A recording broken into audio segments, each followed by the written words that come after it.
The year is 536 AD. For 18 months, you haven't seen the sun. Well, not properly anyway. It's perpetually shrouded in mist, even during the day. You look up at the sky, and all you can see is an eerie gray haze.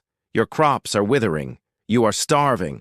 People around you are coughing and burning with fever. Is this the end of the world? It was for many people, but it wasn't the end of the world as we know it. It was just the beginning of the coldest decade in the history of human civilization. A decade that would cause empires to fall, famines to spread, and darkness to blanket the planet, all because of a volcano. Our story begins in 544 AD, when a series of volcanic eruptions darkened the skies over the Eurasian continent. And while a single eruption might have been a minor regional inconvenience, the combination of 4 separate volcanoes was enough to throw the Earth's climate into complete chaos. And so began the volcanic winter of 536 AD, which ultimately resulted in the coldest decade in 2,300 years. But how does one volcano become a harbinger of icy doom? By unleashing a torrent of ash and sulfur dioxide into the atmosphere. Sulfur dioxide is the real culprit here. Once lofted high enough into the stratosphere, it reacts with water, ice crystals, and oxygen to produce sulfuric acid aerosols. These particles then reflect and absorb sunlight, causing global temperatures to plummet. In the immediate aftermath of the initial eruptions in 544 AD, vast ash clouds blotted out the sun across Eurasia. People were plunged into darkness, even in the middle of the day. Even worse, this first eruption created a gigantic wall of ash and gas that reached all the way up into the stratosphere, blocking out the sun for years to come. Volcanic winter begins with a bang, or rather a series of bangs, but quickly descends into a whimper as those initial explosions run out of steam. After the initial blast, the real climate chaos only starts once the sulfur dioxide is released. And that can take months or even years. The sulfuric acid aerosols produced by the initial eruptions don't instantly appear in the atmosphere either. They need time to mix with water, ice crystals, and oxygen. This means that although the initial impact of the eruptions might be fairly localized, the full effects of the volcanic winter can take months or even years to materialize. The initial eruptions in 536 AD were felt most strongly in what is today Iran, Central Asia, and the Middle East. Yet the worst of the volcanic winter was still to come.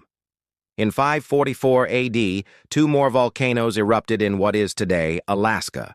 While geographically removed from the initial eruptions in Eurasia, these 2 volcanoes had a massive impact on the climate. Their combined force unleashed enormous amounts of sulfur dioxide into the atmosphere, compounding the cooling effects of the earlier eruptions and ushering in the coldest winter in the northern hemisphere in almost 2,000 years. In the years that followed, the sun struggled to penetrate the thick cloud cover blanketing much of the planet. Temperatures plummeted as much as 2.5 degrees Celsius below normal in some areas. In others, they dropped as much as 4.5 degrees. It snowed in the middle of summer. Rivers froze over. Oceans became impassable. People froze to death or starved to death. Entire communities were wiped out. And yet some places managed to escape the worst of the winter's wrath.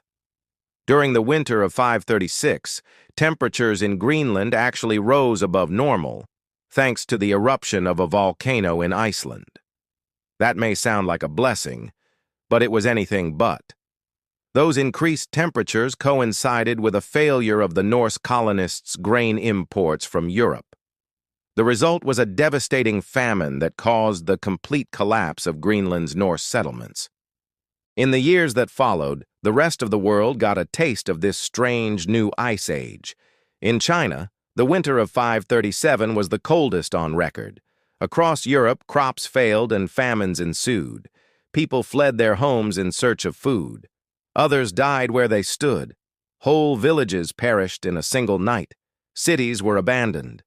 The famous Byzantine Emperor Justinian I, whose armies were attempting to conquer much of North Africa, saw his plans thwarted by the harsh weather conditions.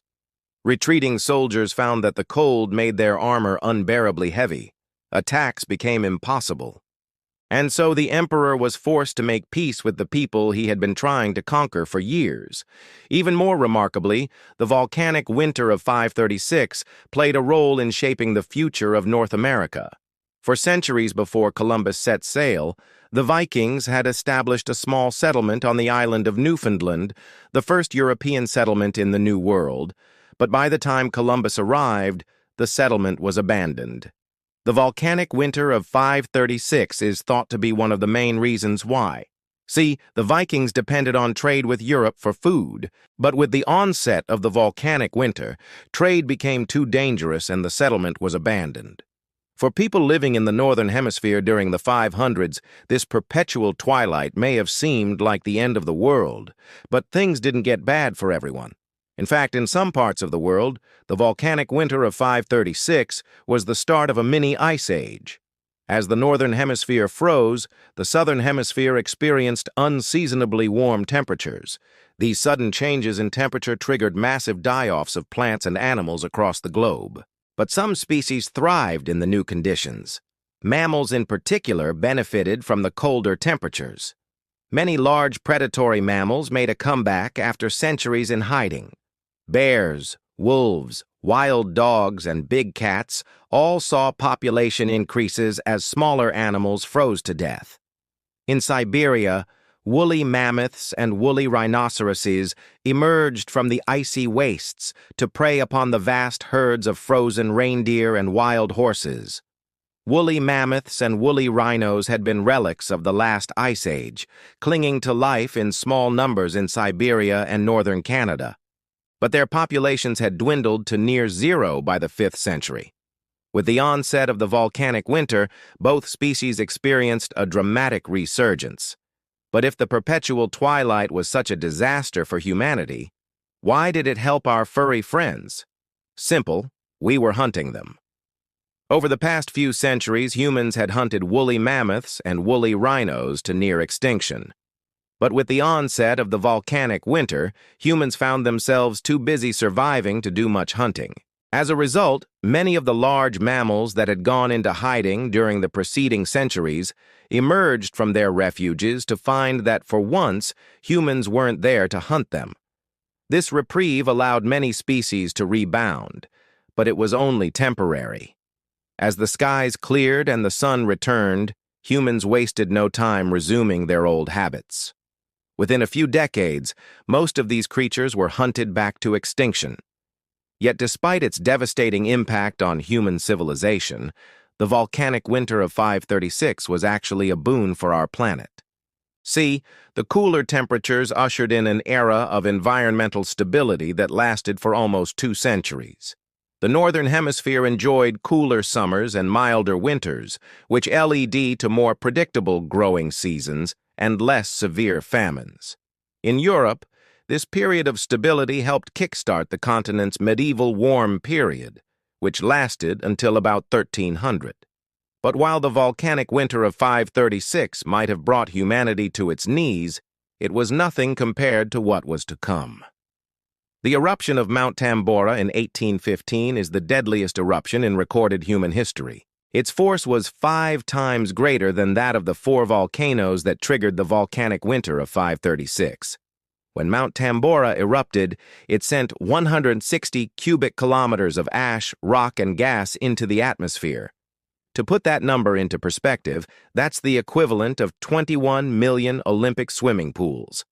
Within days of the eruption, a wall of ash and gas rose 40 kilometers into the air and spread 500 kilometers across the Indonesian island of Sumba.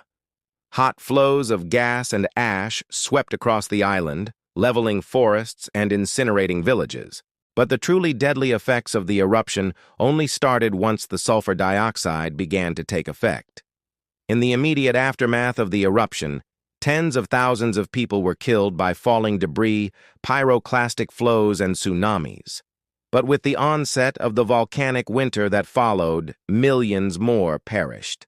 Once again, the Northern Hemisphere was plunged into darkness. Crops withered and froze, famines ensued. But unlike the winter of 536, the recovery was slow. It took almost a decade for the northern hemisphere to return to normal. In the meantime, volcanic winter descended once more. And as the northern hemisphere froze, the southern hemisphere broiled. There were widespread droughts and heat waves across much of South America and southern Africa. In the end, the eruption of Mount Tambora was responsible for the deaths of more than 100,000 people, mostly from starvation and disease. It was the deadliest natural disaster in recorded human history, and yet it, too, proved to be a blessing in disguise. Like the volcanic winter of 536, the eruption of Mount Tambora marked the end of an era. The centuries that followed saw massive societal upheaval, including the French Revolution, the Haitian Revolution, the American War of Independence, the Congress of Vienna, and the rise of Napoleon. In short, the Napoleonic Wars. Some historians argue that the disruption caused by the volcanic winter of 1816 played a role in hastening these events. Certainly the upheaval that followed the eruption of Mount Tambora was unlike anything that had come before. After centuries of relative peace and stability, the early 1800s saw revolution, war, and political upheaval on an unprecedented scale. Some historians credit the resulting political instability with helping to usher in the modern era. So while the eruption of Mount Tambora was undoubtedly a catastrophe on a cosmic scale, its legacy was ultimately a positive one. The same, however, cannot be said of the volcanic winter of 536. For more on this harrowing chapter of human history, check out 536, How the Year Without Summer Ignited a Dark Age, by Henry M. Drimmel.